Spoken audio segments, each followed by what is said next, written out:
হাই everyone, মই এটা নতুন ভিডিঅ'লৈ আপোনালোক সকলোকে স্বাগতম জনালোঁ। আশা কৰোঁ আপোনালোক সকলো ভালে আছে। আমাৰ এইফালে দুদিনমান ধৰি বৰ গৰম পৰিছে। আপোনালোকৰ ফালে বাৰু বতৰ কেনেকুৱা জনাবচোন।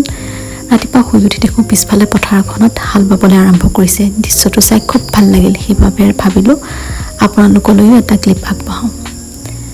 আজিৰ ভিডিঅ'টোত মই কেনেদৰে ৰিভিজন কৰোঁ, কাৰেণ্ট এফেয়াৰ্ছ ক'ৰ পৰা পঢ়িছোঁ, আছাম পাৰ্টৰ কাৰেণ্ট এফেয়াৰ্ছ ক'ৰ পৰা পঢ়িছোঁ, সেইখিনি কথা আপোনালোকৰ লগত শ্বেয়াৰ কৰিম।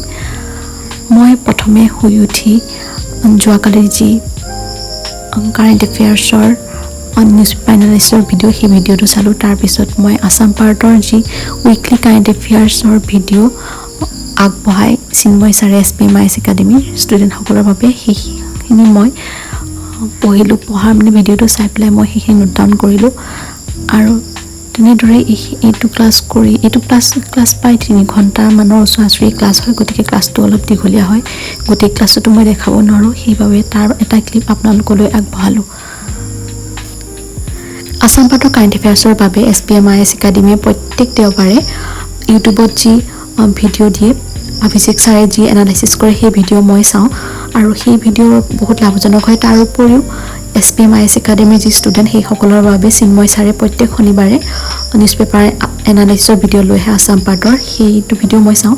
আৰু যেতিয়াৰ পৰা চিন্ময় ছাৰে সেই ভিডিঅ' আনিবলৈ ল'লে তেতিয়াৰ পৰা মই ইউটিউবত দিয়া ভিডিঅ'টো চাবলৈ এৰিছোঁ, কাৰণ দুটা ভিডিঅ' প্ৰায় একেই, খালি চিন্ময় ছাৰৰ ভিডিঅ'টো অলপ দীঘলীয়াকৈ তেওঁ এনালাইচিছ কৰে। গতিকে মই সেই ভিডিঅ'টোৰ পৰাই নোট ডাউন কৰিলোঁ।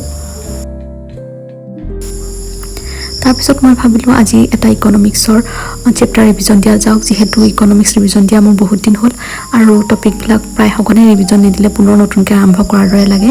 সেইবাবে ভাবিলোঁ আধা ঘণ্টা এটা টাইম শ্লট লগাই যিখিনি মোৰ পাহৰি যোৱা যেন লাগিছে সেই টপিকখিনি ৰিভিজন দিওঁ। যিহেতু আধা ঘণ্টাৰ এটা টাইম শ্লটত ৰিভিজন দিয়াটো সম্ভৱ নহয়, গতিকে মই আধা ঘণ্টাৰ উপৰিও আৰু টাইম লাগিলে পিছলৈ ৰিভিজন দিবলৈ, যিখিনি আপোনালোকক দেখুওৱা নহ'লে।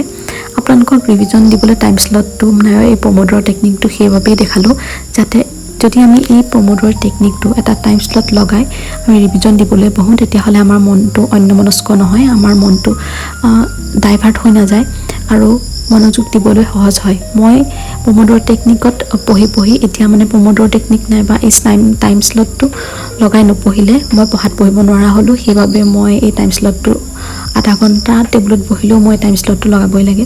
গতিকে আপোনালোকেও এই টাইম শ্লট লগাই পঢ়াৰ চেষ্টা কৰিলে আপোনালোকৰ মনটো ডাইভাৰ্ট নহ'ব আৰু এনেদৰে পঢ়িবলৈ চেষ্টা কৰিলে আপোনালোকৰ টাইমটো ৱেষ্ট নহ'ব বুলি মই ভাবোঁ। গতিকে আপোনালোকে এনেদৰে পঢ়ি চাব।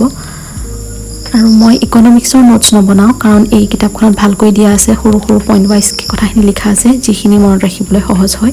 সেইবাবে মই ইকনমিক্সৰ বাবে এক্সট্ৰাকৈ নোটছ নবনাওঁ। সাধাৰণতে গোটেই দিনটোত কি কৰিলোঁ সেইটো এটা 2-3 মিনিটৰ ভিতৰত দেখুৱাব নোৱাৰি। গতিকে ময়ো আপোনালোকক দেখুৱাব পৰা নাই মোৰ দিনটো কেনে গৈছে, কি কৰিছোঁ, কেনেদৰে পঢ়িছোঁ। অলপ সৰু সৰু ক্লিপহে আপোনালোকৰ মাজলৈ আগবঢ়াইছোঁ। আশা কৰোঁ আপোনালোকে ভাল পাব আৰু আপোনালোক উপকৃত হ'ব। বিশেষকৈ কাৰেণ্ট এফেয়াৰ্ছৰ ৰিভিজন ক'ৰ পৰা কেনেকৈ কৰিছোঁ আৰু ইকনমিক্সৰ টপিকখিনি কেনেদৰে পঢ়িব লাগে তাৰ ওপৰত মই এটা বিস্তৃত ভিডিঅ' আগবঢ়াম। আৰু প্ৰমোডৰ টেকনিকৰ জৰিয়তে পঢ়িলে টাইমটো যেনেদৰে ৱেষ্ট নহয়, টাইমটো ইউটিলাইজ হয় আৰু কম সময়তে আপোনালোকে বহুতখিনি পঢ়ি যাব পাৰে। গতিকে এই কথাখিনিকে মই আজি ভিডিঅ'টোৰ জৰিয়তে আপোনালোকলৈ আগবঢ়ালোঁ। আশা কৰোঁ আপোনালোকে ভাল পাব। ধন্যবাদ।